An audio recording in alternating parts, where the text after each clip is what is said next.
here, hit, hit. All right. What are my first branches off the aorta as far as systemic tributaries are concerned? Well, the right and left coronary. Okay. Right coronary is going to be over here. That goes off. It's going to become right circumflex when it starts to bend around. If I want to follow the circumflex to the back of the heart, I use like a dotted line to indicate that we're looking through the heart. We're going to give off a right marginal that goes down toward the apex on that side. And if you follow the circumflex all the way behind, it gives off a posterior interventricular that goes down the back. Its counterpart is the left coronary, which is here. That branches into an anterior interventricular, and the left circumflex, that gives off the left marginal. It's getting a little bit sort of weird in here, but that I think you can see what is important. It's not what this looks like. It's what's going on in here. Okay. As per what we said at the chalkboard a while ago, what happens to the marginals, the interventriculars, the circumflexes, they all anastomose at various points for collateral circulation. Then, what are my major branches that come off the aorta up in this area?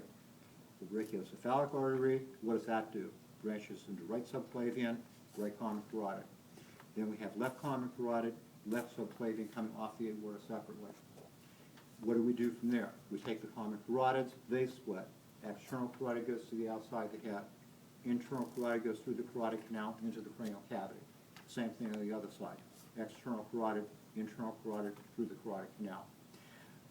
What about my subclavian? Subclavians have a vertebral that goes up. Vertebral heads for the brain, okay, through the foramen magnum. Same thing on the other side. We're going to have a thyrocervical right next door to it. We're going to have an internal thoracic that goes inferiorly. The sternum is going to be right here. Internal thoracic's beside it. It's going to give off anterior intercostals that go to the anterior intercostal spaces. Okay? We have parallelism on the other side. Over here, this is my left subclavian. It's going to have vertebral. It's going to head for the brain.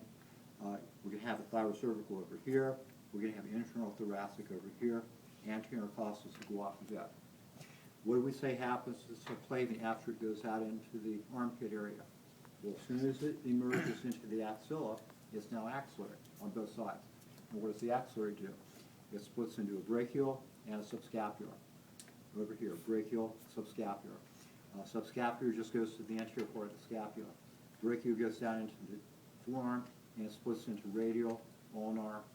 They anastomose at the palmar arch, and you have your branches that go to the fingers and so on. Same thing on the other side. Brachial, branching into radial, ulnar, palmar arch, branches that go to the fingers. What are my little branches that go to the back of the rib cage, coming off the aorta? Posterior intercostal. So I'll put a few of those now. What do we call any arteries that go to the diaphragm? Pharynx. If they come to it from above, they're superior pharynx. If they go up to it from below, they're inferior pharynx. What is my first major artery trunk in the abdominal pelvic cavity? Celiac trunk. What are its branches? Left gastric, splenic, common hepatic. What happens to the spleen? It goes to the spleen. I'll put a spleen in right here for you. There's a spleen. Okay. We're also going to have a left gastric papilloic that goes to the greater curvature of the stomach out here. I could take the common hepatic and I could say, hey, what does it do? It's going to go to the liver. Liver's there, but it's also going to give off a right gastric. That right gastric anastomoses with the left gastric. We're going to have gastroduodenal. That goes down, goes to duodenum. Has a little branch called the right gastric papilloic. That's going to anastomose with the left gastric papilloic. We're going to have renals that go to the two kidney. Kidney, kidney. We're going to have a superior mesenteric.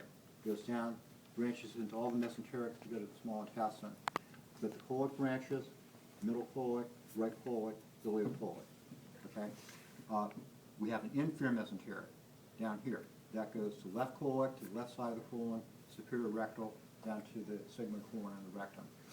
I forgot renal, didn't I? Okay. Or no, I didn't forget renal. What I forgot was gonadals. Gonadals, they always come off the aorta pretty high, and they go down to the testes if you're male, ovaries if you're female. What are the little branches that go off to the back area, down this area, lumbar arteries? Down here we have the common iliacs branching into external, internal iliac. internal iliac becomes femoral, deep femoral. Same thing on the other side. Okay. This gets a little bit ugly as far as like the details are concerned. I mean, the picture, but it's actually quite beautiful because what it is it's like your brain knowing that you have everything pigeonholed. Okay. I kind of almost ran through all the systemic arteries just now, not all of them, but 95% of them. You don't have to do the complete sketch when you practice this. You can simply say, okay, in the 5 minutes I have, I'm going to try to sketch out what happens up here to go to the circle well, or I want to sketch out what happens to this subclade again, or maybe I want to do the celiac trunk and this doesn't care. I think you will find if you invest a little time to do this, it becomes like a positive feedback in a good way, because when you come into study lab, you look at charts, hey, everybody else is floundering. You're not floundering because you know what the sequence is. So this is like a chance to really, nail it. We cool? Mm-hmm. All right.